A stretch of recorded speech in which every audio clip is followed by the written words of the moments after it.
breaking Jan news. नमस्ते महाराज जी। महाराज जी, मैं IIM Indore में पढ़ती हूँ।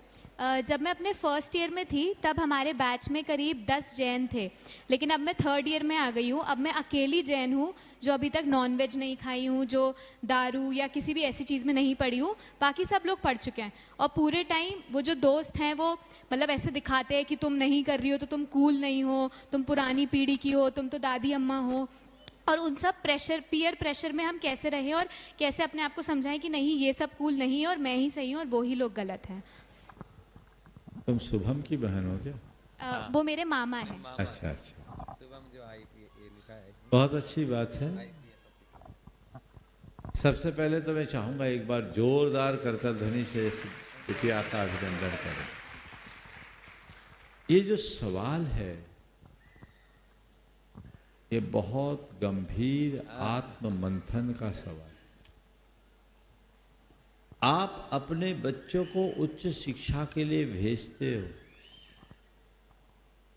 संस्कारवान बनाकर भेजते हो, और ये बेटी आपके सामने अपनी बात रख रही है कि फर्स्ट ईयर के 10 बच्चे थर्ड ईयर में आने के बाद 9 भ्रष्ट हो गए। ये कितना घिनौना चित्र है। और मैं जब बात करता हूँ युवक युवतियों से तो यही आता है कि 10 में से 9 की हालत खराब है। गया में 2008 में मैंने कई कार्यक्रम किए जो एक्ट प्रोग्राम बच्चों का होता है, बहुत जल्दी आप लोगों के बीच भी यहाँ करने वाला हूँ। इसमें एक सेशन बच्चों के कन्फेशन का होता है और उसमें बच्चे और बच्चियाँ बताती हैं कि उनमें कैसा भटकाव हुआ। सबसे ज़्यादा भटकाव अगर आज हो रहा है तो 2 दिशा में हो रहा है। वह एक है अल्कोहल का प्रयोग और दूसरा रिलेशनशिप, मर्यादाहीनता। ये बहुत गंभीर चिंता का विषय है। आप सोचते हैं मेरा बेटा या मेरी बेटी पढ़ने गए हैं, पढ़ रहे हैं, लेकिन वहाँ का माहौल उनको कुछ और पढ़ा देता है, उस तरह से विवश करता है। तो सबसे पहले तो मैं चाहूँगा कि बच्चों को किसी भी शिक्षा संस्थान में आप भेजें, खासकर उच्च शिक्षा संस्थानों में, तो उनको उनकी मर्यादाओं का पाठ पढ़ा करके भेजें, गुरुओं के समक्ष संकल्पों से बांध करके भेजें और समय समय पर उनसे निजी वार्ता भी करते रहें ताकि उन्हें इस बात का एहसास हो सके कि हमारे जीवन की मर्यादा की हमें किस स्तर तक रक्षा करनी। जो बात कही वो जो बच्चों में भटकाव आया है, आज वो बच्चे भटक गए, कल पढ़ लिख करके IIM कर रही हैं और कल पढ़ लिख करके कहीं जाएंगे तो निश्चित कोई उच्च स्थान पर ही जाएंगे, लेकिन तब तक धार्मिक सामाजिक संस्कार और सरोकार पूरी तरह छूट जाएंगे। केवल वे नाम के जैन रह जाएंगे, उनके भीतर जैन जैसा कुछ नहीं बचेगा। तो हमारी पीढ़ियों का क्या होगा? तो आप सबसे मैं ये कहना चाहता हूँ कि बच्चों के केवल शिक्षा पर ध्यान न दें, उनके संस्कारों के प्रति भी ध्यान दें।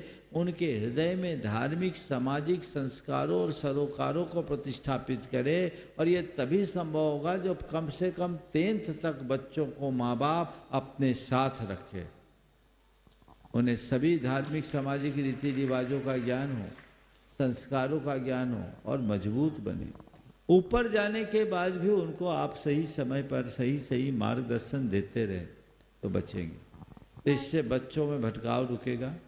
जो तुमने अपना सवाल किया, अगर तुम्हें बच्चे फूल कहते हैं तो तुम उनके सामने एकदम कूल रहो और कहो ठीक है, तुम जैसे पढ़े लिखो के आगे मेरा फूल रहना ही ज़्यादा अच्छा है, पर मैं इतना जानती हूँ अभी तुम फूल रहे हो, कल तुम्हें कूलना पड़ेगा जब तुम्हें अपनी असलियत का पता लगेगा। उनसे एक बात बोलो, जो मनुष्य अपने उसूलों पर दृढ़ नहीं रह सकता, जो मनुष्य अपने उसूलों का पक्का नहीं होता, वो जीवन में कभी सफल नहीं हो सकता। हम सब से समझौता कर सकते हैं, अपने उसूलों से समझौता नहीं कर सकते। और कोई बोले तो बोले ये मेरा व्यक्तिगत निर्णय है, मैं आपको आपके जीवन के विषय में कुछ नहीं कहती, तो आपको भी चाहिए कि आप मेरे जीवन के विषय में मुझसे कुछ न कहें। आपको तो सोचना चाहिए कि आप अपने माँ बाप के साथ कितना बड़ा धोखा कर रहे हैं, स्वयं के साथ कितना बड़ा धोखा कर रहे हैं। मूर्ख वो नहीं जो मर्यादाओं को पालता, मूर्ख तो वो है जो पढ़ा लिखा होने के बाद भी मर्यादाओं का हनन करता है। ऐसा सोचना चाहिए। अपने आप को मजबूत बनाओ और ये सोचो कि मेरा प्रबल पुण्य है कि आज भी मेरी बुद्धि निर्मल हुई है, बनी हुई है।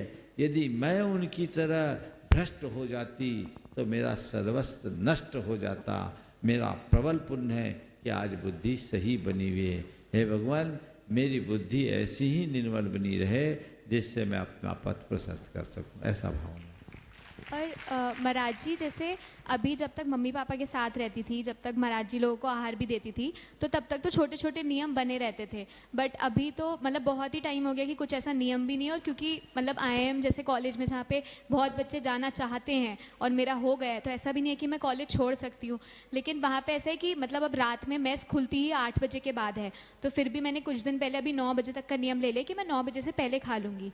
पर मेस में नॉनवेज भी वहीं पर बनता है, हालाँकि सेक्शन अलग है, लेकिन जो इंसान नॉनवेज टच कर रहा है वो सेम वेज वाली चम्मच भी उसी हाथ से टच कर रहा है। तो वहाँ पे सब कुछ ऐसा, सब कुछ मचा मचा है। तो इसमें क्या करा जाए? ना वहाँ पे कोई टिफिन दो सर्विस उदाहरण है। दे रहा हूँ।